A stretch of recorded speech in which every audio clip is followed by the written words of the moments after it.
ವಿಜಯಪುರ ಮಹಾನಗರ ಪಾಲಿಕೆಯಲ್ಲಿ ಮೊದಲ ಸಾಮಾನ್ಯ ಸಭೆ ಸೋಮವಾರ 12ಕ್ಕೆ ಜರುಗಿತು. ಜಿಲ್ಲಾ ಉಸ್ತುವಾರಿ ಸಚಿವ ಎಂಬಿ ಪಾಟೀಲ್ ನೇತೃತ್ವದಲ್ಲಿ ಸಭೆ ಜರುಗಿತು. ಸಭೆಯಲ್ಲಿ ಕುಡಿಯುವ ನೀರು, ಚರಂಡಿ, ರಸ್ತೆ ಕಾಮಗಾರಿಗಳಿಗೆ ಒತ್ತು ನೀಡುವಂತೆ ಸಚಿವ ಪಾಟೀಲ್ ಸೂಚನೆ ನೀಡಿದ್ರು. ಒಂದು ವಾರದ ನಂತರ ಮತ್ತೆ ಸಭೆ ಮಾಡ್ತೇನೆ, ಅದಕ್ಕಾಗಿ ಎಲ್ಲಾ ಸಮಸ್ಯೆಗಳು ಪರಿಹಾರ ಆಗಬೇಕು ಎಂದು ಅಧಿಕಾರಿಗಳಿಗೆ ಖಡಕ್ ಎಚ್ಚರಿಕೆ ನೀಡಿದರು. ವಿಜಯಪುರ ನಗರದಲ್ಲಿ ಕುಡಿಯುವ ನೀರಿನ ಸಮಸ್ಯೆ ಇದೆ, ಅದಕ್ಕಾಗಿ ಕುಡಿಯುವ ನೀರಿಗೆ ಮೊದಲ ಆದ್ಯತೆ ನೀಡಲಾಗುವುದು ಎಂದು ಸಚಿವ ಎಂಬಿ ಪಾಟೀಲ್ ಹೇಳಿದರು. ನಗರದಲ್ಲಿ ಕುಡಿಯುವ ನೀರಿಗೆ ಸಮಸ್ಯೆ ಇದೆ, ಇನ್ನು ಭೂತನಾಳ ಕೆರೆಯಲ್ಲಿ ನೀರಿಲ್ಲ, ಅದಕ್ಕಾಗಿ ಭೂತನಾಳ ಕೆರೆ ತುಂಬಿಸುವ ಯೋಜನೆ ಹಾಕಿಕೊಳ್ಳಲಾಗಿದೆ. ಆದರೂ ತಕ್ಷಣವೇ ಕುಡಿಯುವ ನೀರಿಗೆ ಆದ್ಯತೆ ನೀಡುವಂತೆ ಅಧಿಕಾರಿಗಳಿಗೆ ತಿಳಿಸಿದ್ದೇನೆ ಎಂದು ಹೇಳಿದರು.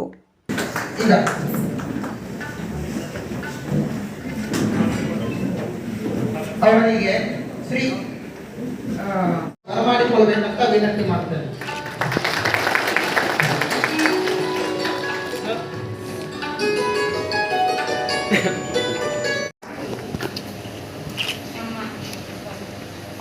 ಪಾಟೀಲ್ ಸರ್ ಅವರಿಗೆ ಮತ್ತು ಕಟಕನ್ ಸರ್ ಅವರಿಗೆ ಮತ್ತು ಸುನಿಲ್ ಗೌಡ ಸರ್ ಅವರಿಗೆ ಮತ್ತು ವಸಂತಗೌಡ ಪಾಟೀಲ್ ಅವರಿಗೆ ಮತ್ತು ಪ್ರಕಾಶ್ ರಾಠೋಡರಿಗೆ ನಮ್ಮೆಲ್ಲರೂ ಇಬ್ಬರು ಕೂಡಿ ನನಗೆ ಮೇಯರ್ ಮಾಡಿದ್ದಕ್ಕೆ ಎಲ್ಲರಿಗೂ ಧನ್ಯವಾದ.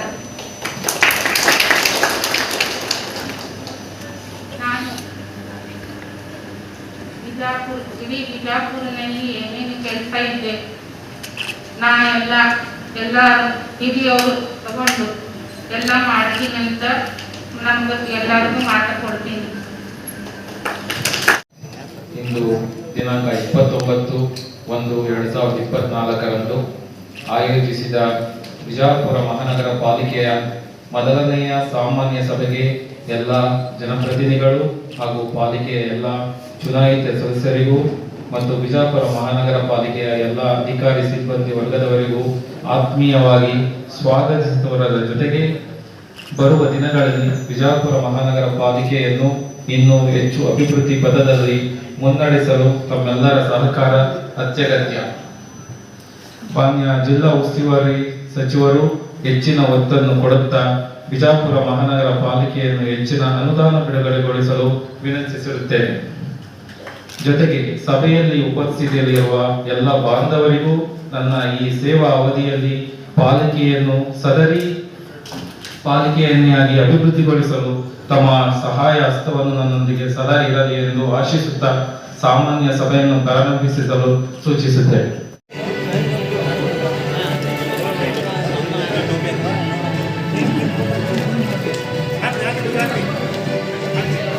ಸೈಡ್ ಜಾಧವ್ ಸೈಡ್ ರೀ.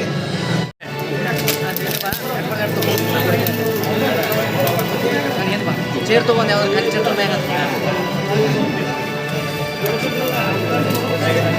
ಮೇಡಮ್ ಅವ್ರು ಕೇಕ್ ಕೊಟ್ಟು ಹಿಂದೆ ಸರ್ದ್ ಬಿಡ್ರಿ.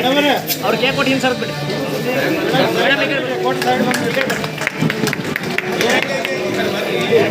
ಸೈಡ್ ಸರ್ ಹಿಂದಿಗೆ ಸರ್, ಸ್ವಲ್ಪ ಹಿಂದಿಗೆ ಸರ್. ಸರ್ ಅವ್ರು ನೀವು ಹಿಂದಿಗೆ ಸರ್.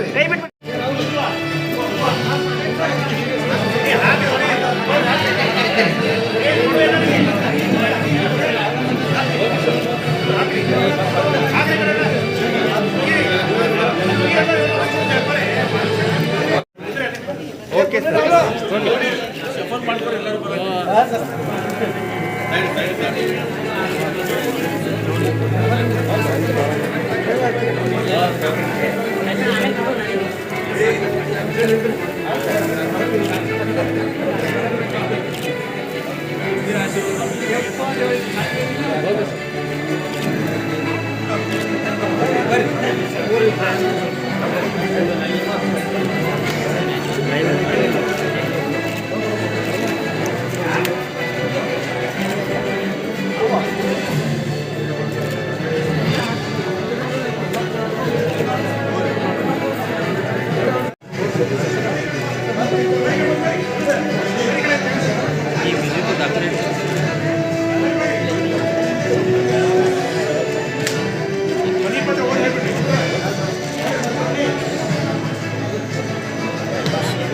ದಯವಿಟ್ಟು ಮಾನ್ಯ ಸಚಿವರಲ್ಲಿ ನಮ್ಮ ಪೂಜ್ಯ ಮಹಾಪೌರ ಮತ್ತು ಉಪಮಹಾಪೌರ ಮನೆಯನ್ನು ಸಲ್ಲಿಸ್ತಾ ಇದ್ದಾರೆ.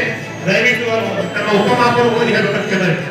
ಅಭಿವೃದ್ಧಿ ನಿರ್ಮಾಣ ಮಾಡಲು 500 ಕೋಟಿ ವಿಶೇಷ ಅನುದಾನ ಮಂಜೂರು ಮಾಡುವ ಕುರಿತು ಮಾನ್ಯರ ವಿಜಯಪುರ ವಿಶ್ವ ಪ್ರಸಿದ್ಧ ಗೋಲುಗುಮ್ಮಟ ಐತಿಹಾಸಿಕ ಸ್ಮಾರಕಗಳ ಮಹಾನಗರದ ಜಿಲ್ಲಾ ಕೇಂದ್ರ ಹಾಗೂ ಉತ್ತರ ಕರ್ನಾಟಕದಲ್ಲಿ ದೊಡ್ಡ ಮತ್ತು ಪ್ರಸಕ್ತವಾಗಿ ಸುಮಾರು 4,50,000ಕ್ಕಿಂತ ಹೆಚ್ಚು ಜನಸಂಖ್ಯೆಯನ್ನು ಹೊಂದಿರುತ್ತದೆ.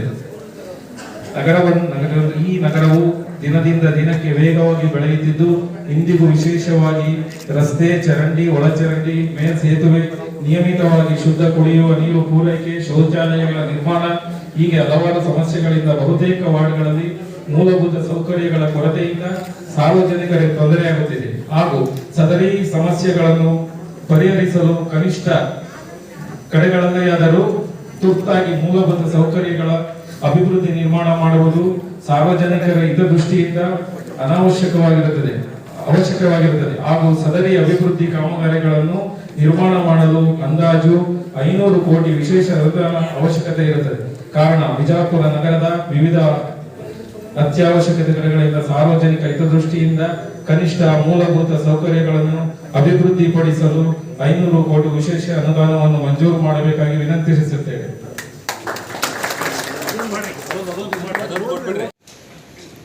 ವಿಜಯಪುರ ನಗರದ ಕುಡಿಯುವ ನೀರನ್ನು ಪೂರೈಸುವ ಕುರಿತು ಮೇಲ್ಕಂಡ ವಿಷಯಕ್ಕೆ ಸಂಬಂಧಿಸಿದಂತೆ ವಿಜಯಪುರ ನಗರದ ಬೂತ್ನಾಳ ಕೆರೆಯಲ್ಲಿ ನೀರು ಇಲ್ಲದ ಕಾರಣ ಜನತೆಗೆ ಕುಡಿಯುವ ನೀರಿನ ಸಮಸ್ಯೆ ಉಂಟಾಗಿದ್ದು, ಆದ್ದರಿಂದ ತಾವು ಮಾಡಿದ ಕೋಲಾರ್ ಬೆಟ್ KBGL ದಿಂದ ನೀರು ಸರಬರಾಜು ಎಸ್ಟಿಮೇಟ್ 7 ಕೋಟಿ ಮೊತ್ತದ ಕಾಮಗಾರಿಯನ್ನು ಪೂರ್ಣಗೊಳಿಸಲು ಬೂತ್ನಾಳ ಕೆರೆಯಲ್ಲಿ ನೀರಿನ ಸಂಗ್ರಹ ಮಾಡಿದ್ದಲ್ಲಿ ವಿಜಯಪುರ ನಗರಕ್ಕೆ ಕುಡಿಯುವ ನೀರು ಪೂರೈಕೆ ಮಾಡಲು ಅನುಕೂಲವಾಗುತ್ತದೆ. ಆದ ಕಾರಣ ಈ ಹಿಂದೆ ತಾವು ನೀರಾವರಿ ಸಚಿವರು ಸಾಕಷ್ಟು ತಾವು ನೀರಿನ ವ್ಯವಸ್ಥೆ ಮಾಡಿದ್ದೀರಿ. ಅದೇ ರೀತಿ ಪ್ರಸಕ್ತ ತಾವು ಜಿಲ್ಲಾ ಉಸ್ತುವಾರಿ ಸಚಿವರಾಗಿದ್ದು ವಿಜಯಪುರ ನಗರಕ್ಕೆ ಕುಡಿಯುವ ನೀರಿನ ಸಮಸ್ಯೆ ಬಗ್ಗೆ ಹರಿಸಲು ಪ್ರಯತ್ನ ಮಾಡುತ್ತೀರಿ ಎಂದು ಪಾಲಿಕೆ ಎಲ್ಲ ಸದಸ್ಯರು ವಿನಂತಿಸುತ್ತಿರುತ್ತೇವೆ. ಈಗ ಸರ್ವ ಸದಸ್ಯರು ಸನ್ಮಾನ ಮಾಡಬೇಕಂತ ವಿನಂತಿ ಮಾಡ್ತಾರೆ.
ಅಂದ್ರೆ ಕುಡಿಯೋ ನೀರಿನಿಂದ 24 ತಾಸಿನ ಈಗಾಗಲೇ ಜಲಮಂಡಳಿ ಅಧಿಕಾರಿಗಳು ಎಲ್ಲ ನಗರಸಭಾ ಸದಸ್ಯರಿಗೆ ಫೋನ್ ಮುಖಾಂತರ ಮಾಡಿ ಇನ್ನು ಮುಂದೆ 9 ದಿವಸಿಗೆ ಗ್ಯಾಪ್ ಮಾಡಿ ನಾವು ನೀರು ಕೊಡ್ತೇವೆ ಅನ್ನುವ ಫೋನ್ ಮುಖಾಂತರ ನಮಗೆ ತಿಳಿಸಿದ್ದಾರೆ.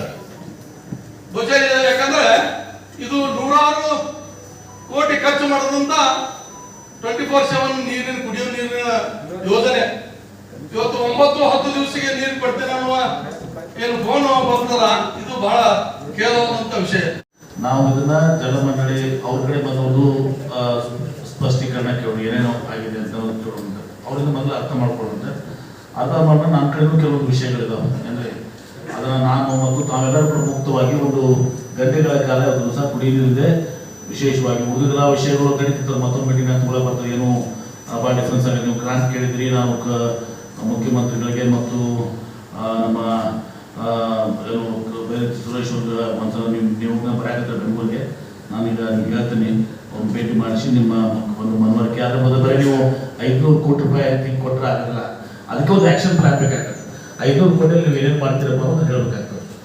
ಸುಮ್ಮನೆ ಒಂದು ಕಾಗದ ಕೊಟ್ಬಿಟ್ರೆ 500 ಕೋಟಿ ರೂಪಾಯಿ ಕೊಡೋದ್ರೆ ಅದಕ್ಕಪ್ಪ 500 ಕೋಟಿ ಕೇಳ್ತಾರೆ ಕುಡಿ ನೀರು ಇದಕ್ಕೆ ಇನ್ನೊಂದು ಸ್ಟೇಜ್ ವಾಟರು ನನಗನ್ಸ್ಬಿಟ್ಟಿಗೆ ಇನ್ನೊಂದು ಸ್ಟೇಜ್ ಲೈನ್ ಬೇಕಾದ್ರೆ ಅದಲ್ಲಪ್ಪ ಅದು ಬೇರೆ ಅದು 50 ಒಂದು ಬದಲು ಹೆಂಗೆ ಕಾವೇರಿ ಸ್ಟೇಜ್ 1 ಸ್ಟೇಜ್ 2 ಸ್ಟೇಜ್ 3 ಮಾಡ್ತಾರಲ್ಲ ಇನ್ನೊಂದು ಪ್ಯಾರಲ್ ಲೈನ್ ಬೇಕಾಗ್ತದೆ ಇದು ನಾಳೆ ನೀವು ಯಾವಾಗಲೂ ವಿಚಾರ ಮಾಡುವಾಗ ನೆಕ್ಸ್ಟ್ 25 ಇಯರ್ಸ್ ಅಲ್ಲ 50 ಇಯರ್ಸ್ ವಿಚಾರ ಮಾಡಬೇಕಿತ್ತು ನೆಕ್ಸ್ಟ್ 25 ಇಯರ್ಸ್ ಅಂದ್ರೆ ಯೋಜನೆ ಆಗ್ಬೇಕಾದ್ರೆ 25 ಇಯರ್ಸ್ ಆಗಿರ್ಬೇಕಲ್ಲ ನಾವು ನೋಡಿದೀವಿ ಅದೆಲ್ಲ ಹೀಗಾಗಿ ಅದು ಸ್ಟೇಜ್ ಆಗಬೇಕು ಏನಾಗಬೇಕು ರಸ್ತೆಗಳೇನಾಗಬೇಕು ಡ್ರೈನೇಜಸ್ ಏನಾಗಬೇಕು ಒಂದು ಪರಿಪೂರ್ಣವಾದಂಥ ಒಂದು ಎಲ್ಲರೂ ಕೂತ್ಕೊಂಡು ಎಲ್ಲ ಕಾರ್ಪೊರೇಟರ್ಸ್ ಕೂತ್ಕೊಂಡು ಪಕ್ಷಾತೀತವಾಗಿ ಎಲ್ಲರೂ ಕಾರ್ಪೊರೇಟರ್ಸ್ ಕೂತ್ಕೊಂಡು ಸಮಗ್ರ ವಿಜಯಪುರ ಅಭಿವೃದ್ಧಿಗೆ ಏನಾಗಬೇಕು ಅನ್ನೋದನ್ನ ಇದು ಮಾಡಿ ಇನ್ನು ಉಳಿದ ವಿಚಾರಗಳದಾವ ಕೆಲವೊಂದು ನಮ್ಮ ಗೋಲ್ ಗುಂಬಜ್ ಆಗಲಿ ಇಬ್ರಾಹಿಂ ಆಗಲಿ ನಮ್ಮ ಏನೋ ಮಾನ್ಯುಮೆಂಟ್ಸ್ ಅದಾವು ಈ ಮಾನ್ಯುಮೆಂಟ್ಸ್ ದಿವಸ ನಾವು ಭಾಳ ನಿರೀಕ್ಷೆ ಮಾಡಿ ಮೊನ್ನೆ ಇಲ್ಲಿವರೆಗೆ ನಮ್ಮ ಬೇಲೂರು ಹಳಿಬಿಟ್ಟು ಕೂಡ ಇಟ್ಕೊಡೋದು ಯುನೆಸ್ಕೋ ವರ್ಲ್ಡ್ ಹೆರಿಟೇಜ್ನ ನಮ್ಮ ಆಗಿಲ್ಲ ಇವತ್ತನ ಅದಕ್ಕೆ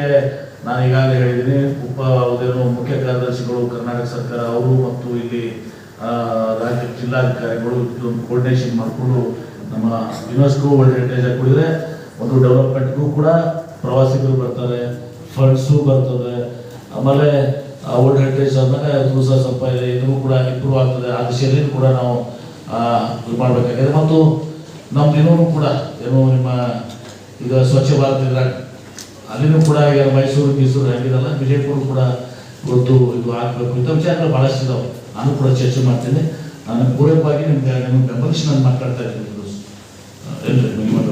ಹಾಗಾಗಿ ಕುಡಿ ಮಹಾನಗರ ಪಾಲಿಕೆಗೆ ಏನಾದರೂ ತುರ್ತು ಪರಿಹಾರ ಬೇಕಂದ್ರೆ 100 ಕೋಟಿ ಈಗಾಗಲೇ ಹಿಂದಕ್ಕೆ ನಮಗೆ ಮಾಡಿದ್ದಾರೆ 100 ಕೋಟಿ ರೂಪಾಯಿ ಸರ್ ಕ್ಯಾಬಿನೆಟ್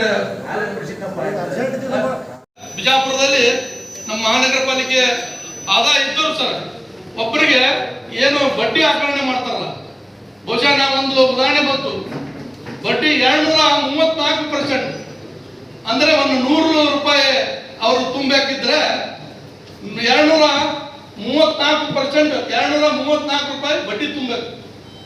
ಅದಕ್ಕೆ ವಿಶೇಷವಾಗಿ ಈ ಒಂದು ಸಮಸ್ಯೆ ಮಂಗಳೂರು ಮಹಾನಗರ ಪಾಲಿಕೆ ಬಂದಾಗ ವಿಶೇಷವಾಗಿ ತೆರಿಗೆ ಪರಿಷ್ಕರಿಸಿ ಅವರು ಜನರಿಗೆ ಅನುಕೂಲ ಮಾಡಿಕೊಟ್ಟಿದ್ದಾರೆ. ಅದೇ ರೀತಿ ಮಾನ್ಯ ಆಯುಕ್ತರು ಎಷ್ಟು ನಾವು ಪರ್ಸೆಂಟ್ ಒಂದು ತಿಂಗಳಿಗೆ 2% ನಾವು ಜಾಸ್ತಿ ಆಗುತ್ತೆ ಅಂದ್ರೆ ಸುಮಾರು ಒಬ್ರು ಒಂದು 5 ವರ್ಷ 6 ವರ್ಷ ತುಂಬಲಾರ ಬಿಟ್ರೆ ಅವರು 200-250% ಬಡ್ಡಿ ಆಕರಣೆ ಮಾಡಬೇಕಾಗುತ್ತೆ. ಅದಕ್ಕೆ ನಾನು ಅದೊಂದು ನಾವು ವಿಶೇಷವಾಗಿ ಬರುವ ಯಾಕಂದ್ರೆ ಪ್ರಥಮ ಸಾಮಾನ್ಯ ಸಭೆ ಇರುವುದರಿಂದ ಇದು ಮುಂದೆ ಬರುವ ದಿನಗಳಲ್ಲಿ ತುರ್ತಾಗಿ ವಿಶೇಷ ಸಾಮಾನ್ಯ ಸಭೆ ತೆಗೆದುಕೊಂಡು ಮಹಾಪೌರರು ಈ ಒಂದು 2-3 ವಿಷಯಗಳನ್ನು ಗಂಭೀರವಾಗಿ ಪರಿಗಣಿಸಬೇಕಂತ ತಮ್ಮಲ್ಲಿ ವಿನಂತಿಸಿಕೊಳ್ತೇನೆ. ಅವರು ಸರಿಯಾಗಿ ESI PF ತುಂಬದೇ ಇರುವುದರಿಂದ ನಮ್ಮ ಮಹಾನಗರ ಪಾಲಿಕೆ ಪೌರಕಾರ್ಮಿಕ ಕಳೆದ ಬಂದ ತಕ್ಷಣ ನಮ್ಮ ಗಮನಕ್ಕೆ ಜಿಲ್ಲಾಧಿಕಾರಿ ಗಮನಕ್ಕೆ ಸಚಿವರ ಗಮನಕ್ಕೆ ಮತ್ತು ನಮ್ಮ ವಿವಿಧ ಜನರ ಗಮನ ತಂದರು. ಅವಾಗ ಅವರಿಗೆ ನೋಟಿಸ್ ಕೊಟ್ಟಿದ್ದೀವಿ. ಕಾರ್ಮಿಕರ ಪ್ರಥಮವಾಗಿ ತಾವು ESI ಮತ್ತು PF ಅನ್ನು ಕಡ್ಡಾಯವಾಗಿ ತುಂಬಿದ ನಂತರ ನಾನು ಪಾಲಿಕೆಯಿಂದ ಪೇಮೆಂಟ್ ಮಾಡ್ತೀನಿ ಅಲ್ಲಿ ಪೇಮೆಂಟ್ ಮಾಡಲ್ಲ ಅಂತ ಮಾಡಿದ್ವಿ. ಹೀಗಾಗಿ ಅವತ್ತು 3 ತಿಂಗಳ ವೇತನ ಪೆಂಡಿಂಗ್ ಇತ್ತು. ಈಗ 2 ತಿಂಗಳ ಪಾಲಿಕೆಗೆ ಅವರು ESI ಮತ್ತು PF ಸಬ್ಮಿಟ್ ಮಾಡಿದ್ದಾರೆ. ಇವತ್ತು ಅದನ್ನು ಕೂಡ ಬಿಲ್ ರೆಡಿ ಆಗಿದೆ. ಅವ್ರು ಆಯ್ತು ಅಂದ್ರೆ ಪೇಮೆಂಟ್ ಆಗ್ತದೆ. ಅವನು PF ಒಂದು ವಿಷಯ ಪ್ಲೀಸ್, ಅವನು PF ಕಟ್ಟಲಾರ್ದು ಅವನು ಕಾಂಟ್ರಾಕ್ಟರ್ ತಪ್ಪ ಇದು UX ಆಗಬೇಕು. ಏನಾದ್ರು ಒಂದು ಲಯಬಿಲಿಟಿ PF ಕಟ್ಟಿದ್ದು ಅದು ಆ ಪೋರ್ಷನ್ ಅದನ್ನ ಕಾಂಟ್ರಾಕ್ಟರ್ ಲಯಬಿಲಿಟಿ ಅದನ್ನು ಸೆಪರೇಟ್ ಮಾಡ್ಕೊಳ್ತೀವಿ. ಇವ್ರು ಏನು ಮಾಡ್ಕೊಂಡು ಈಗ ಮಾಡಿದ್ರು ಸರ್. ಈಗ ಆ ಟೆಂಡರ್ ಕ್ಲೋಸ್ ಮಾಡಿಬಿಟ್ಟು ಸರ್ ಬೇರೆ ಏಜೆನ್ಸಿ ಫಿಕ್ಸ್ ಮಾಡ್ತೀವಿ. ಕ್ಲೋಸ್ ಮಾಡಿದ್ರೆ ಆಕ್ಷನ್ ಈಗ ಅದೇ ಸರಿ. ಈಗ ಅವ್ರು PF ಅಂತಂದ್ರೆ ಅವ್ರು ಬ್ಯಾಟರಿ ಸ್ಟಾರ್ಟ್ ಮಾಡಲಿಕ್ಕೆ ನಾವು ತೀರ್ಮಾನ ತಗೊಂಡು ತಗೊಂಡು ಸರ್ ರಿಕವರಿ ಆಗಬೇಕು. ಇವ್ರು ಬೇರೆ ಟೆಂಡರ್ ಮಾಡಿ ಇವ್ರದೇನಲ್ಲ ಬೇರೆ ಕೆಲಸ ಈಗ 3 ತಿಂಗಳ ಸಾಲೇ ಇರುತ್ತಲ್ಲ ಅದಾದ್ರೆ ಕೊಡ್ಬೇಕು. ಈಗ ಬಿಲ್ ರೆಡಿ ಆಗಿದೆ ಸರ್, ಪೇಮೆಂಟ್ ಮಾಡ್ತಾ ಇದ್ದೀವಿ. ಹಣವನ್ನ ನಾವು ಪೌರಕಾರ್ಮಿಕರಿಗೆ ಇವತ್ತು ಡ್ರೈನೇಜ್ ಇರ್ಬೋದು, ಮನೆ ಕಸ ತಗೊಳ್ಳೋರು ಇರ್ಬೋದು, ಅವ್ರಿಗೆ ನಾವು ಪಗಾರ ಕೊಡ್ತಿದ್ದೆವು. ಅದು ಈಗ ಆಗ್ತಾ ಇಲ್ಲ. ಅದು ಸಪರೇಟ್ ಆಗಿ ಒಂದು ಅಕೌಂಟ್ ಮಾಡಿ ಅದು ಬಂದಿದ್ದಂತ ಪ್ರತಿ ದಿವಸ ಎಷ್ಟು ಬರುತ್ತೆ ಅದನ್ನ ಅಲ್ಲಿ ಜಮಾ ತಗೋತಿದ್ರು. ಆ ಜಮಾ ಆದ ಹಣವ ಪೌರ ಕಾರ್ಮಿಕರಿಗೆ ಸಂಬಳವನ್ನು ನೀಡ್ತಿದ್ರು. ಅದು ಮಾಡ್ತೀರಾ ಈಗ?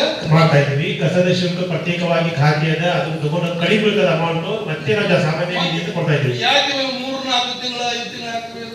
ಅದೇ ಸರ್, ಅವರು ESI PF ತುಂಬದೇ ಇರೋದ್ರಿಂದ ಸರ್ ಆಯುಕ್ತರ ಒಂದೇ ನಿಮಿಷ ಈ ವಿಷಯ ಮಾನ್ಯ ಗೌರವಾನ್ವಿತ ಸದಸ್ಯರಿಗೆ ಒಂದೇ ವಿನಂತಿ. ಈಗ ತಾವು ಏನು ಹೇಳಿದಿರಲ್ಲ, ಈಗಾಗಲೇ ಪಾಲಿಕೆಯ ಕಾಯ್ದೆಯ ಅವಕಾಶ ಇದೆ. ಈಗ ನಾವು ಪೂಜ್ಯ ಮಹಾಪೌರರು ನೂತನವಾಗಿ ಆಯ್ಕೆಯಾದ ತಕ್ಷಣ ಉಪ ಮಹಾಪೌರರು ಮತ್ತು ಕೆಲವು ಸದಸ್ಯರು ಚರ್ಚೆ ಮಾಡಿದ್ವಿ. ಈಗ ವಾರ್ಡ್ ಸಮಿತಿಗಳನ್ನು ರಚನೆ ಮಾಡಬೇಕಂತ. ವಾರ್ಡ್ ಸಮಿತಿಗಳು ರಚನೆ ಮಾಡುವುದರಿಂದ ನಿಮ್ಮ ಬರುವಂತಹ ವಾರ್ಡ್ ನಲ್ಲಿ ಎಷ್ಟು ಪ್ರಾಪರ್ಟೀಸ್ ಅದಾವು, ಯಾವ ಸೌಲಭ್ಯಗಳು ಏನದಾವ ಬಗ್ಗೆ ಆ ಸಭೆಯಲ್ಲಿ ತೀರ್ಮಾನ ಆಗ್ತದೆ. ಆ ಸಭೆಯಲ್ಲಿದೆ ನನ್ನ ಆಕ್ಷನ್ ಪ್ಲಾನ್ ಏನಾಗ್ತದೆ. ವಾರ್ಡ್ ಸಮಿತಿಯನ್ನು ಕೂಡಲೇ ಈಗ ಆಯ್ಕೆ ಮಾಡುವ ಬಗ್ಗೆ ಈ ಸಭೆಯಲ್ಲಿ ನಾನು ಅಧ್ಯಕ್ಷರ ಮೇಲೆ ಸಬ್ಜೆಕ್ಟ್ ಮೇಂಟೈನ್ ಮಾಡ್ತಾ ಇದ್ದೀನಿ.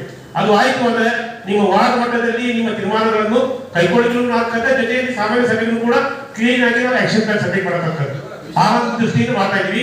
ಈಗಾಗಲೇ ಸರ್ ಪ್ಲಾನ್ ಸಬ್ಜೆಕ್ಟ್ ಮಾಡಿದ್ವಿ ವಾರ್ಡ್ ವೈಸ್. ಈಗ ಹೇಳಿದ ವಾರ್ಡ್ ಪ್ಲಾನ್ ಮಾಡಿದೀವಿ. ಈ ಪೌರ ಕಾರ್ಮಿಕರಿಗೆ ಸಂಬಳ ಯಾಕೆ ಪೌರ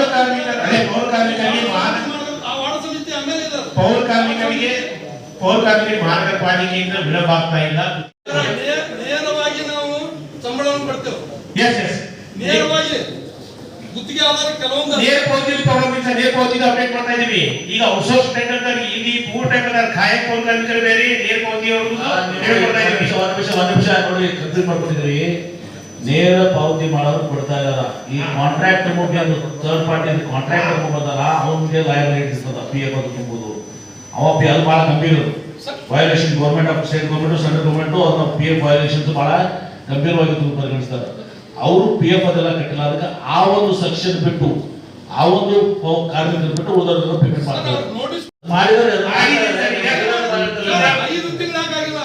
ಸರಿ, ಈಗ 5 ತಿಂಗಳಾಗಿಲ್ಲ, 2 ತಿಂಗಳು ಅದು ಅದರಿಂದ ಏನು ಪ್ರಯೋಜನ ಆಗುತ್ತೆ? ಅದರಿಂದ ಸರ್ ನಮಗೆ ಬಲ್ಕ್ 3 to 4 ml ಜಾಸ್ತಿ ಬರುತ್ತೆ ಸರ್.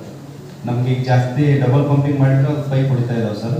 ಹಾಗಾಗಿ ಅದನ್ನು ಒಂದು 4 to 5 ml ಬಂದರೆ ನಮಗೆ ಈಗ ಮುಟ್ಟಾಳ ಬಂದಾಗಿದ್ದು ಕವರ್ ಆಗ್ಬೋದು ಸರ್. ಈಗಾಗಲೇ ಈಗ MS pipe cement MS pipe ಹಾಕೋಬೇಕಪ್ಪ 52 ಕೋಟಿ ರೂಪಾಯಿ. ಇದನ್ನ 3 ಮಾರ್ಕೆಟ್ ಮೇಲೆ ಹೆಚ್ಚಿಗೆ ಬರ್ತದೆ ಅಂತ ನೀವು ಹೇಳ್ತಾ ಇದ್ರಿ. ಓಕೆ, ಇದು ಈಗ ಟೋಟಲಿ ಎಷ್ಟು ನಿಮ್ಮ ನೀರನ್ನ ಕೆಪಾಸಿಟಿ ಇದೆ ಸರ್? ಪೈಪ್ ಲೈನ್ ಮಾಡಿದರೆ ಅದೊಂದು ನಮಗೊಂದು 4 to 5 ml ಬರುತ್ತೆ ಸರ್. ಯಾರು ಮಾಡಿ ಕೆಲಸ ಮಾಡಿದ್ರೆ ಅದು NS ದವ್ರು ಪೈಪ್ ಲೈನ್ ಸ್ವಲ್ಪ ಪೆಂಡಿಂಗ್ ಇದೆ ಸರ್. ಒಂದಿನ ನಡೆಯುತ್ತೆ ಸರ್. ಅದು 69 ಹಳೆ ಲೈನ್ಗೆ. Yes sir.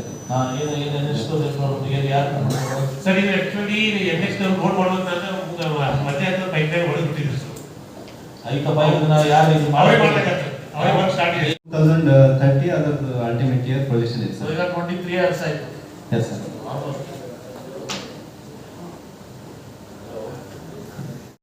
ಮುಗಿಸ್ತಿರಲ್ಲ ಪಕ್ಕ ಕಾಂಪಿಟೇಷನ್ ಪೆಂಡಿಂಗ್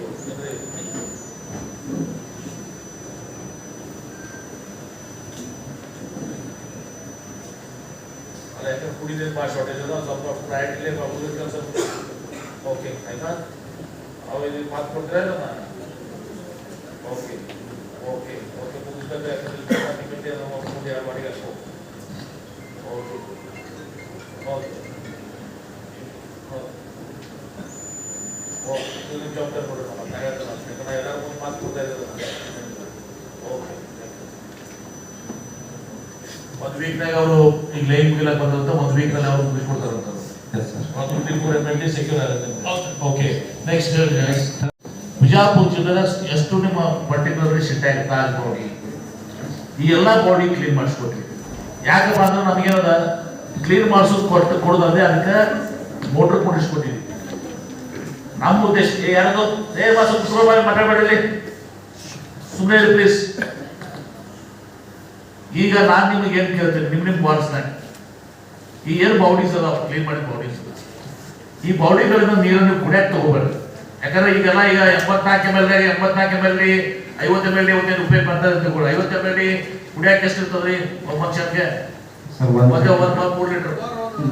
ಮೇನ್ ಖರ್ಚಾಗೋದು ಯಾವುದು? ಸ್ನಾನ ಮಾಡಾಕ, ಬಟ್ಟೆ ಒಗ್ಯಾಕ, ಪಾತ್ರೆ ತೊಳ್ಯಾಕ, ಇದಕ್ಕೆ ಮೇನ್ ಖರ್ಚಾಗೋದು ಮನೆ ಕ್ಲೀನ್ ಮಾಡಾಕ ಅಂತೇಳಿ. ಈ ನೀರನ್ನ ಅಟ್ಲೀಸ್ಟ್ ನಾವು ಜನರೈಸ್ ಮಾಡಿ, ನಾವು 18 ಆದ ನಾವು ಸ್ವಲ್ಪ ಕಡೆ 4-5 ವರ್ಷ ಲಕ್ಷ ಹಾಕಿಲ್ಲ. ಈಗ ನಾನು ಕೂಡ ಒಂದ್ಸಲ ವಿಸಿಟ್ ಮಾಡ್ತೀನಿ, ಎಲ್ಲ ಇನ್ನೂ ಬರಕಿದ್ರು ಅಂತ ಎಲ್ಲರೂ ಭಾಳ ಆ ನೀರು ನಾವು ಅಷ್ಟು ಬಳಸ್ಕೊಂಡು ಹೋದ್ರೆ ಅಷ್ಟು ಲೋಡಿಯಲ್ಲಿ ಕಡಿಮೆ ಆಗುತ್ತೆ. ಈ ಎಲ್ಲ ಬೌಂಡ್ರೀಸ್ ನಾವು 5 ಮೇಲೆ ನೀರು ಹೊಂದಾಗಿಲ್ಲ ನಿಮ್ಗೆ. ಬಟ್ಟೆ ಒಗ್ಯಾಕ, ಸ್ನಾನ ಮಾಡಾಕ ಬಳಸ್ಕೊಳಕ್ ಆಗಂಗಿಲ್ಲ. ಆರಾಮ್ಸರಿ ತಾಯಿ ಬೋಡಿನೇ ಒಂದು ದೊಡ್ಡ ಬೋಡಿ ಅದಾವ. ಎಷ್ಟದಾವ ಬೋಡಿ? 17 ಟೋಟಲ್ 17 ಮಾಡಿಸಿತ್ತು. ಹೌದು ನೀವು ತಾವು ಯಾವಾಗ ಕ್ಲೀನ್ ಮಾಡಿಸಿದ್ರಿ ಸರ್? ಇನ್ನೂ ಹೆಚ್ಚು ಅದಾವ ಸರ್. ಮತ್ತೆ ಒಂದು 5 ML ಹೊಡ್ತದಲ್ಲಿ ನೀವು ಅದು ಕುಡಿಯಕ್ಕೆ ಉಪಯೋಗಿಸ್ಬೇಡ್ರಿ. ಸ್ನಾನ ಮಾಡಾಕ ಇದು ಮಾಡಾಕ ನೀವು ಬಟ್ಟೆ ಒಗ್ಯಾಕ ಅದಕ್ಕೆ ಉಪಯೋಗಿಸ್ಬೋರಿ. ಮಾಡಿದ್ರು ಅದು 12 ಕೋಟಿ ರೂಪಾಯಿ 4 ಕೋಟಿ 5 ಕೋಟಿ ರೂಪಾಯಿ ಪಾಪ ಯಾರು ಕೊಟ್ಟರು. ಸರ್ಕಾರದಿಂದ ನೀರಾವರಿ ಮತ್ತು ನಮ್ಮ ಇಲಾಖೆಯಿಂದ 5 ಕೋಟಿ ರೂಪಾಯಿ ಕೊಟ್ಟಿದ್ದೀವಿ. 4 ಕೋಟಿ 5 ಕೋಟಿ 5-6 ಕೋಟಿ ರೂಪಾಯಿ ನಮ್ಮ ಪಾಪ ಯಾರು ದಾನ ಕೊಟ್ಟರು. ಅದಕ್ಕೆ ಅವ್ರ ಹೆಸರು ಹಾಕ್ತಾವ, ದಿನ ಹೆಸರು ಹಾಕಿಲ್ಲ ನಾವೆಲ್ಲ ಒಂದು ಹೇಳಾಕ ಏನ್ರಿ. ಆಮೇಲೆ ಸೆಕೆಂಡ್ ಬೌಂಡೀಸ್ ಇರೋದಲ್ಲ, ನಾನು ಇದು ಬಿಜಾಪುರ ಸಿಟಿಯಾಗ ಇದು ಪ್ರಾಬ್ಲಮ್ ಆಗ್ಬಾರ್ದಪ್ಪ, ಸೋರ್ಸ್ ಪ್ರಾಬ್ಲಮ್ ಮಾಡ್ರಿ ಅಂತೇಳಿ ಅಲ್ಲಿ ಕೋರ್ತಿ ಕೋಲಾರನಾಗ ಕೂಡ ಬ್ಯಾರೇಜ್ ಎತ್ತರ ಮಾಡಿಕೊಟ್ಟೆ. ಸುಮಾರು 50 ಕೋಟಿ ರೂಪಾಯಿ ಖರ್ಚು ಮಾಡಿದ್ವಿ. ನಿಮ್ಗೆ ಮಾಹಿತಿ ಇರಲಿಲ್ಲ ಸದಸ್ಯರಿಗೆ. ಕೋರ್ತಿ ಕೋಲಾರ ಏನು ಬ್ಯಾರೇಜ್ ಇರಲ್ಲ, ಗಲ್ಗಲಿ ಬ್ಯಾರೇಜ್ ಎತ್ತರ ಮಾಡ್ತೀವಿ. ಕೋರ್ತಿ ಕೋಲಾರ ಬ್ಯಾರೇಜ್ ಕೂಡ ನಾವು ಎತ್ತರ ಮಾಡಿ ಅದು ಜಾಕೆಟಿಂಗ್ ಪೂಲಕ, ಯಾಕಂದ್ರೆ ಭಾಳ ಕಷ್ಟ ಕೆಲಸ ಅದು. ಮತ್ತು ತೆಗೆದು ಹೊಸ ಕಟ್ಟಾಕ್ ಬರ್ತಿರಲಿಲ್ಲ, ಯಾಕಂದ್ರೆ ನಮ್ದೇನೋ ನ್ಯಾಯೀಕರಣದ ಸಮಸ್ಯೆಗಳು ಬರ್ತಿದ್ದಲ್ಲ ಡಿಸ್ಪ್ಯೂಟ್ಸ್. ಅದಕ್ಕೆ ಎತ್ತರ ಮಾಡ್ಕೊಂಡಿದ್ದೀವಿ. 10 ಫೂಟ್ ಎತ್ತರ ಮಾಡ್ಕೊಂಡಿದ್ದೀವಿ. ಸೊ ದಟ್ ಸೋರ್ಸ್ ಅಲ್ಲಿ ಇರಲಿ ಅಂತ ಕಾಯ್ತೀರಿ. ಸರ್ ಈಗಾಗಲೇ ಕೋರ್ತಿ ಕೋಲಾರ ಈಗ ಕೂರಿಸ್ಕೊಂಡಿದ್ದೆವು. ಅವಕ್ಕೆ ಪರ್ಮಿಷನ್ ಕೊಟ್ಟಿಲ್ಲ. ಅದು ನಿಮ್ಮ ಗಮನಕ್ಕೆ ಬರೋದ್ರಿ. ಆಯ್ತು, ತಮ್ಮ ಗಮನಕ್ಕೆ ಬರೋದು. ಮತ್ತ ಶಾಸಕರು ಹೋದವಾರ ಹೇಳಿದ್ರು ಎಲ್ಲಾ ಬೋರ್ವೆಲ್ ಚೆಕ್ ಮಾಡಂತ ಹೇಳಿ. ಇಲ್ಲಿ ತನಕ ನಮ್ಗೆ ಯಾರು ವಾಟರ್ ಕೊಡಬೇಕು ಅಂತ ಕೇಳಿಲ್ಲ. 2 ತಿಂಗಳ ಹಿಂದೆ ಹೇಳಿದ್ರು ಅದನ್ನ. ತಾವ್ ಯಾರಾದ್ರೂ ಬಂದು ಕೇಳಿದ್ರಿ? ಒಬ್ಬ ನಿಮ್ಮ ಅಧಿಕಾರಿಗಳು ಬರ್ಲಿಕ್ಕೆ ಇಲ್ಲ ನಮ್ಮಲ್ಲಿ. ಈಗ ನೋಡ್ರಿ, ಅವಷ್ಟೇ ನಾವು ಪ್ರೈವೇಟ್ ಬೋರ್ವೆಲ್ಸ್ ಖರೀದಿ ಮಾಡಿ ಅವ್ರು ಬಾಡಿಗೆ ಕೊಡ್ರಿ. ಪ್ರೈವೇಟ್ ಬೋರ್ವೆಲ್ಸ್ ಯಾರು ಕೊಡ್ತೀವಿ ನಿಮ್ಮ ವಾರ್ಡ್ನಾಗ?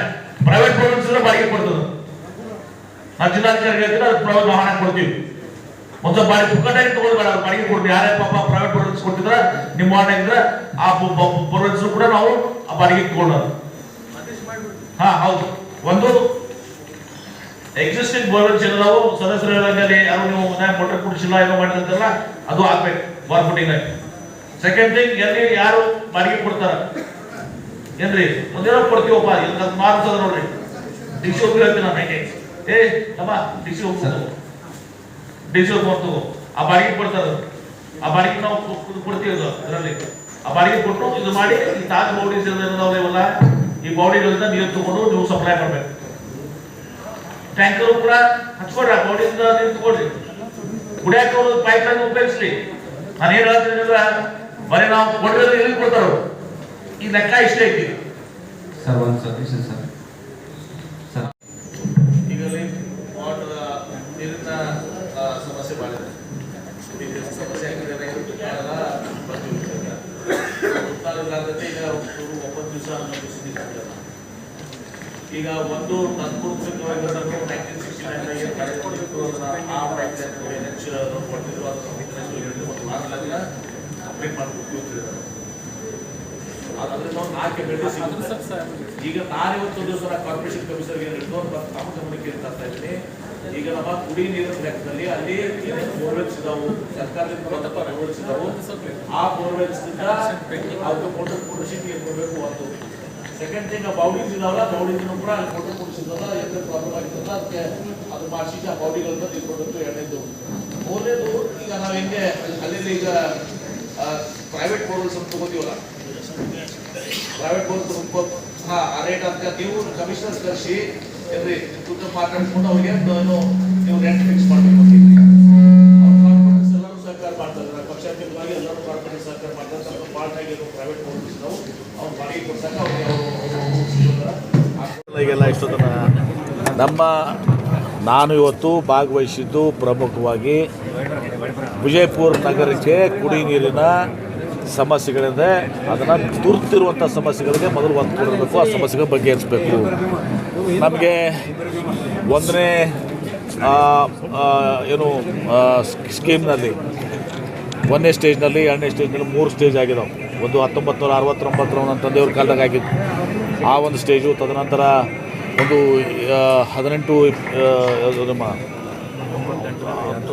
98ರಲ್ಲೊಂದು, ಆಮೇಲೆ 3 ಒಟ್ಟು 84 MLD ನೀರು ಬರಬೇಕಿಲ್ಲಿ. ಆ 84 MLD ನೀರಲ್ಲಿ ಕೂಡ ಸಾಕಾಗ್ತದೆ. ಅದರಲ್ಲಿ ಅಷ್ಟು ನೀರು ಇವತ್ತಿನ ದಿವಸ ಬರ್ತಾಯಿಲ್ಲ. ಬೂತ್ನಾಳ್ ಕೆರೆಗೆ ನಾವು ಕೆರೆ ತುಂಬಿಸುವ ಯೋಜನೆಯಲ್ಲಿ ಇವತ್ತಿನ ದಿವಸ ಇದು ಮಾಡಿದೆ. ಭೂತ್ನಾಳ ಕೆರೆಯೂ ಕೂಡ ಖಾಲಿಯಾಗಿದೆ. ಭೂತ್ನಾಳ ಕೆರೆ ಮೇಲೆ ಇವತ್ತು ಸುಮಾರು 5.5 ವಾರ್ಡ್ಸಷ್ಟು ಆ ನೀರಿಗೆ ನೀರು ಸಿಗ್ತಿತ್ತು. ಆ ನೀರು ಆ ಒಂದು ಇದನ್ನು ಕೂಡ ಈ ಒಂದು ಸ್ಟೇಜ್ ಮೇಲೆ ಇವತ್ತು ಒತ್ತಡ ಬಿದ್ದುಬಿಟ್ಟಿದೆ. ಅದಕ್ಕೆ ನಾನು ಹೊಸದಾಗಿ ಒಂದು ಪ್ರಸ್ತಾವನೆ ಮಾಡಿದ್ದೀನಿ. ನಮ್ಮ ಏನು ತಿರುಗುಂಡಿ ಅಕ್ವಾಡಕ್ಟ್ನಿಂದ ಅದಕ್ಕೆ ಕನೆಕ್ಷನ್ ಕೊಡೋಕೆ ಕೆನಾಲ್ ಮೂಲಕ ಬೇಗ ತುಂಬ್ತದೆ, 2-3 ಬಾರಿ ತುಂಬ್ಸೋಕ್ಕಾಗ್ತದೆ ಅಂತೇಳಿ ಇದು ಮಾಡಿದ್ದೀವಿ. ಅದು ಸಮಯ ತೆಗೆದುಕೋತದೆ. ಇವತ್ತು ನಿರ್ಣಯ ಮಾಡಿದ್ದು ತತ್ಕ್ಷಣ ಏನು ಅಂದರೆ ಅದು ಹಳೇ 69ದು ಏನು ಒಂದು ಫಸ್ಟ್ ಸ್ಟೇಜ್ ಇದೆ, 69 ಫಸ್ಟ್ ಸ್ಟೇಜ್ನಲ್ಲಿ ಸುಮಾರು ಅದು ನ್ಯಾಷನಲ್ ಹೈವೇದಿಂದ ಅದು ಎಲ್ಲ ಒಡೆದೋಗಿದ್ದಾವೆ. ಅದು 4 MLD ಅಷ್ಟು ನೀರು ಬರ್ತದೆ. ಆ 4 MLDನ ರಿಸ್ಟೋರ್ ಮಾಡೋಕ್ಕೆ ಅವರು ನ್ಯಾಷನಲ್ ಒಪ್ಕೊಂಡಿದ್ದಾರೆ. 1 ವಾರದಲ್ಲಿ ಅದು ಕೆಲಸ ಮಾಡ್ತಿದ್ದಾರೆ. 4 MLD ಬರ್ತದೆ. ತದನಂತರ ಎಕ್ಸಿಸ್ಟಿಂಗ್ ಬಾವಡೀಸ್ ಏನಿದಾವೆ ಹಿಂದೆ ನಾವು ಸ್ವಚ್ಛ ಮಾಡಿಕೊಟ್ಟಿದೆ, ಆ ಬಾವಡಿಗಳನ್ನ ಮತ್ತು ಎಕ್ಸಿಸ್ಟಿಂಗ್ ಬೋರ್ವೆಲ್ಗಳು ಏನಿದಾವೆ ಆ ಬೋರ್ಗಳ ಮೂಲಕ ಹೊಸ ನೀರನ್ನು ಸಪ್ಲೈ ಮಾಡ್ಕೊಳ್ಳುವಂಥದ್ದು. ಮೂರನೇದಾಗಿ ಕೆಲವೊಂದು ಕಡೆ ಪೈಪ್ಸು ಅದೆಲ್ಲ ಒಡೆದು ಎಲ್ಲ ಇದಾಗಿದ್ದಾವೆ, ಅದನ್ನು ಕನೆಕ್ಷನ್ ಕೊಟ್ಟು ಇದು ಮಾಡಬೇಕು ಅಂತೇಳಿ ಎಲ್ಲ ಸದಸ್ಯರು ಆಗ್ರಹ ಆಗಿತ್ತು. ಅದನ್ನು ಕೂಡ ಹೇಳಿದ್ದೀನಿ. 4ನೇದಾಗಿ ಈ ಪ್ರೈವೇಟ್ ಬೋರ್ವೆಲ್ಸು ಹಾಗೆ ನಾವು ಹಳ್ಳಿಯಲ್ಲಿ ಒಂದು ಪ್ರೈವೇಟ್ ಬೋರ್ವೆಲ್ಸ್ಗೆ ನಾವು ತೊಗೋತೀವಿ, ಅವ್ರನ್ನ ಬಾಡಿಗೆಯಿಂದ ತೊಗೋತೀವಿ. ಅದನ್ನು ಒಂದು ಎಕ್ಸ್ಪ್ಲೋರ್ ಮಾಡಿ ಅಂತೇಳಿ ಎಲ್ಲ ಸದಸ್ಯರಿಗೆ ಹೇಳಿದ್ದೀನಿ. ಗುರುವಾರ ಬೆಳಗ್ಗೆ ಅಷ್ಟರಲ್ಲೇ ಅವ್ರು ಪ್ರೈವೇಟ್ ಬೋರ್ವೆಲ್ಸ್ ಕೊಡ್ತೀನಿ. ಜಿಲ್ಲಾಧಿಕಾರಿಗಳು ಮಾತಾಡಿದ್ದೀನಿ. ಆ ಪ್ರೈವೇಟ್ ಬೋರ್ವೆಲ್ಸ್ ತೊಗೊಂಡು ಈ 4-5 ಏನು ವ್ಯವಸ್ಥೆ ಇದ್ದಾವೆ ಇದರ ಮೂಲಕ ತತ್ಕ್ಷಣ ಆಗುವಂಥ ತತ್ಕ್ಷಣ ಪರಿಹಾರ. ಯಾಕಂದ್ರೆ ನಾವು ಉಳಿದಿದ್ದು ಭೂತ್ನಾಳ ಕೆರೆಗೆ ಅದು ಮಾಡೋದು ಅದು 3-4 ತಿಂಗಳು ತೊಗೋತದೆ. ಅಷ್ಟರಲ್ಲಿ ಬರಗಾಲ ಮುಗಿದು ಹೋಗ್ತದೆ ಇವತ್ತು ದಿವಸ. ಆಮೇಲೆ ನಮ್ಮದು MS ಪೈಪನ್ನ ಹಾಕುವಂಥದ್ದೇನು ಏನು ಇದು ಯೋಜನೆ ಇದೆ, ಅದರಿಂದ ಒಂದು 3 MLD ಇದು ಬರ್ತದೆ, ಅದು ಸಮಯ ತಗೋತದೆ. ಈಗ ಇದೆಲ್ಲ ಮಾಡೋಕ್ಕೆ ಲಾಂಗ್ ಟರ್ಮ್ದು ಬೇರೆ ಅದಲ್ಲ, ಶಾರ್ಟ್ ಟರ್ಮ್ ಬೇರೆ ಇದೆ. ಲಾಂಗ್ ಟರ್ಮ್ದು ಕೂಡ ಈಗಾಗಲೇ ಪ್ರಸ್ತಾವ ಮಾಡೋಕ್ಕೆ ನಾನೇ ಹೇಳಿದ್ದೆ, ಅದು ತಿರುಗುಂಡಿ ಅಕ್ವಾಡಕ್ಟ್ ನಾನೇ ಸಲಹೆ ಕೊಟ್ಟಿದ್ದೆ, ಅದು ಮಾಡ್ತಾಯಿದ್ದಾರೆ. ಈಗ ತುರ್ತಾಗಿ ಎಷ್ಟೊಂದು ಮಾಡಿದ್ದೀನಿ. ನಾನು ಮತ್ತೆ 10 ದಿವಸ ಒಳಗಾಗಿ ಮತ್ತೆ ನಾನು ರಿವ್ಯೂ ಮಾಡ್ತೀನಿ. ಇಲ್ಲಿ ಕಮಿಷನರು ಮತ್ತು ನಿಮ್ಮ ವಾಟರ್ ಬೋರ್ಡ್ನವರು ಇಬ್ಬರಿಗೂ ಜವಾಬ್ದಾರಿ ಕೊಟ್ಟಿದ್ದೀನಿ. ಇದು ಆಗಲೇಬೇಕು ಇವತ್ತು ದಿವಸ. ಆಗದಿದ್ದರೆ ನಾವು ಇದನ್ನ ಶ್ರಮ ಮಾಡೋದಲ್ಲ, ಇವ್ರಿಗೆ ನಾವು ಹಾಕೊಳ್ಳೋಕ್ಕೂ ಇದು ಮಾಡೋದಲ್ಲ. ಇವತ್ತು ನಾವು ಭಾಳ ಕಟ್ಟುನಿಟ್ಟಾಗಿ ನಿರ್ದೇಶನ ಕೊಟ್ಟಿದ್ದೀನಿ. ತಪ್ಪಿದರೆ ಇವತ್ತು ದಿವಸ ಅವ್ರ ಮೇಲೆ ನಾನು ನಿರ್ದಾಕ್ಷಿಣ್ಯವಾಗಿ ಕ್ರಮ ಕೈಗೊಳ್ತೀನಿ. ಸರ್, ಕೋಟಿ ಹಣ ಖರ್ಚು ಮಾಡಿ ಮತ್ತು ಸಾರ್ವಜನಿಕರು ಕೂಡ ಅನೇಕ ದಾನಿಗಳಿಂದ ದುಡ್ಡು ಖರ್ಚು ಮಾಡಿ ಬೌಡಿಗಳು ಈಗ ಅದರಲ್ಲೇ ಅನೇಕ ಬೌಡಿಗಳು ಹಾಳಾಗಿದ್ದಾವೆ ಸರ್. ಸೊ ಈ ನಿಟ್ಟಿನಲ್ಲಿ ನೋಡೋದಾದ್ರೆ ಸ್ವಚ್ಛ ಮಾಡಿಸಿ ಯಾವ ರೀತಿ ಉಪಯೋಗ ಬಿತ್ತು? ಈಗ ನೋಡಿ, ನಾವು ಏನು ಹೇಳ್ತೇವಲ್ಲ, ಆ ಬೌಡಿಗಳ ನೀರನ್ನು ಬೋರ್ವೆಲ್ಗಳ ನೀರನ್ನು ನಾವು ಕುಡಿಲಿಕ್ಕೆ ಉಪಯೋಗಿಸೋದಿಲ್ಲ. ಈಗ ಇವತ್ತು ಕುಡಿಯೋಕೆ ನೀರು ಎಷ್ಟಿದೆ? ಈ 84 MLD ಏನಿದ್ರೆ ಅದು ಭಾಳ ಒಂದು 5 MLD ಕುಡಿಯೋಕೆ ನೀರು ಬೇಕಾಗ್ತದೆ ನನ್ನ ಪ್ರಕಾರ. ಅಂದರೆ ನಾನು ಸರಿ ಇರ್ಬೋದು, ತಪ್ಪಿದ್ದು ಗೊತ್ತಿಲ್ಲ. ಆದರೆ ಮುಖ್ಯವಾಗಿ ಬೇಕಾಗಿದ್ದು ಸ್ನಾನ ಮಾಡೋಕ್ಕೆ. ನಾ ಹಿಂದೆ ಮಾಡಿದ್ದು ಉದ್ದೇಶ ಏನಿತ್ತು, ಆ ಬಾಡಿಗಳು ಕ್ಲೀನ್ ಮಾಡಿ ಎಲ್ಲ ಮಾಡಿಕೊಡೋದ್ರಿಂದ ಉದ್ದೇಶ ಏನಂತ ಸ್ನಾನ ಮಾಡೋಕ್ಕೆ, ಬಟ್ಟೆ ಒಗ್ಯೋಕ್ಕೆ, ಮನೆಗಳನ್ನ ನಿಮ್ಮ ಪಾತ್ರೆಗಳನ್ನ ತೊಳ್ಯಾಕೆ ಮತ್ತು ಮನೆ ಕ್ಲೀನ್ಗಳು ಮಾಡೋಕ್ಕೆ, ಇತರ ಕಾರ್ ತೊಳ್ಯಾಕೆ ಗಿಳ್ಯಾಕೆ ಅಂಥವಕ್ಕೆಲ್ಲಕ್ಕೂ ನೀರು ಉಪಯೋಗಿಸಿದ್ರೆ ಅದು ಒಂದು ಒಳಿತಾಗ್ತದೆ. ಅದಾದಮೇಲೆ ಇವತ್ತು ದಿವಸ ಅದೇನು ಯಾವುದೂ ಕ್ರಮ ಆಗಿಲ್ಲ ಇವತ್ತು ದಿವಸ, ದುರ್ದೈವಶಾತ್. ಈಗಾದರೂ ಅದನ್ನು ಪ್ರಾರಂಭ ಮಾಡಿ ಆಗಿ ಹೋಗಿದೆ. ಈಗ ಅದನ್ನು ಪ್ರಾರಂಭ ಮಾಡಿಸಿ ಇನ್ನುಳಿದ 7-8 ಬಾಡೀಸು ಕೂಡ ಹೇಳಿದ್ದಾರೆ ಸದಸ್ಯರು. ಇನ್ನೂ ಬಾಡೀಸ್ ಅದಾವೆ ಅಂತ ಅವಾಗ ನನ್ನ ಗಮನಕ್ಕೆ ತಂದಿಲ್ಲ. ಆ 7-8 ಬಾಡೀಸ್ನು ಕೂಡ ನಾನು ನೋಡ್ತೀನಿ ಯಾವ ರೀತಿ ಅದನ್ನು ಮತ್ತೆ ಪುನರ್ಜೀವನ ಮಾಡ್ಲಿಕ್ಕೆ ಸಾಧ್ಯ ಅದ. ಅದು ಪುನರ್ಜೀವನ ಮಾಡಿ ಕೊಟ್ಟ ಮೇಲೆ ನಾವು ಮೋಟ್ರ್ ಕುಡಿಸ್ಕೊಟ್ಟಿದ್ದೀನಿ. ಅವ್ರಿಗೆ ಹಾಗೆ ಕೊಟ್ಟಿಲ್ಲ ಇವತ್ತು ದಿವಸ. ನಾನು ಆ ಬಾಡಿಗೆ ಸ್ವಚ್ಛ ಮಾಡಿ ಮೋಟ್ರ್ ಕುಡಿಸಿ ಮಾಡಿದ್ದೀನಿ. ಸ್ವಲ್ಪ ನಳ ಹಾಕಿ ಅವ್ರಿಗೆ ಯಾರು ಬಂದು ಬಕೆಟ್ಲಿಂದ ಕೊಡದಿಂದ ನೀರು ತೊಗೊಂಡು ಹೋಗ್ತಾರೆ ಹೋಗಲಿ ಅಂತೇಳಿ. ಅದು ಸದ್ಬಳಕೆ ಆಗಿಲ್ಲ ಅಂತೇಳಿ ಖೇದ ಅನಿಸ್ತದೆ ನನಗೂ ಕೂಡ. ಈಗ ಅದನ್ನು ಅನಿವಾರ್ಯ ಇರುತ್ತೂ ಸಹ ಅದಕ್ಕೆ ಒತ್ತನ್ನು ಕೊಡ್ತೀನಿ. ಸರ್, ಜಾತಿಗಣತಿದ್ರು ಕೂಡ ನಾವು ಬಹಿರಂಗಪಡಿಸ್ತೀವಿ ಅಂತೇಳಿ ನಿನ್ನೆ CM ಚಿತ್ರದುರ್ಗ ಹೇಳಿದ್ದಾರೆ. ನಾನು ಮುಖ್ಯಮಂತ್ರಿಗಳು ಚರ್ಚೆ ಮಾಡ್ತೀನಿ. ಅದು ಯಾಕೆ ಅದರಿಂದ ಏನು ಅನೇಕ ಜನ BJP ವಿರೋಧ ಮಾಡ್ತಾ ಇದ್ದಾರೆ ಸರ್? ಅದಕ್ಕೆ ಏನೋ ತೊಂದರೆ ಇದೆಯಾ ಜಾತಿ ಗಣತಿ? ನಾನು ಹಾಗೇನಿಲ್ಲ. ನಮ್ಮ ಕೆಲವೊಂದು ಜಾತಿ ಗಣತಿಯಲ್ಲಿ ನಾವು ಈಗಾಗಲೇ ಹಿಂದೂ ಕೂಡ ಹೇಳಿದ್ದೀನಿ. ನಮ್ಮ ಕ್ಲಾಸ್ ನಮ್ಮಲ್ಲಿ ಕೆಲವೊಂದು ತಾಂತ್ರಿಕ ಸಮಸ್ಯೆಗಳಿದ್ದಾವೆ. ನಾವು ಬರೆಸುವಾಗ ಲಿಂಗಾಯತ ಉಪಪಂಗಡಗಳನ್ನ ನಾವು ಮೀಸಲಾತಿ ಸಲುವಾಗಿ, ನಾವು 2A ಸಲುವಾಗಿ ನಾವು ಅದನ್ನು ಬರೀ ನಾವು ಹಿಂದೂ ಗಾಣಿಗ ಅಂತ ಬರ್ಸಿದ್ದೀವಿ, ಹಿಂದೂ ಸಾಗರ ಅಂತ ಬರ್ತೀವಿ, ಹಿಂದೂ ಮಣಿಗ ಅಂತ ಬರ್ಸಿದ್ದೀವಿ, ಹಿಂದೂ ರೆಡ್ಡಿ ಅಂತ ಬರ್ಸಿದ್ದೀವಿ, ಹಿಂದೂ ಕುಂಬಾರ ಅಂತ ಬರ್ಸಿದ್ದೀವಿ, ಹಿಂದೂ ಇದನ್ನು ಬರ್ಸಿ ಈ ಥರ ಬರ್ಸಿದ್ದೆಲ್ಲ ಇದಾವೆ. ಅವೆಲ್ಲವನ್ನ ಕೂಡ ಒಂದೇ ಕಡೆ ತೊಗೊಳ್ಬೇಕು.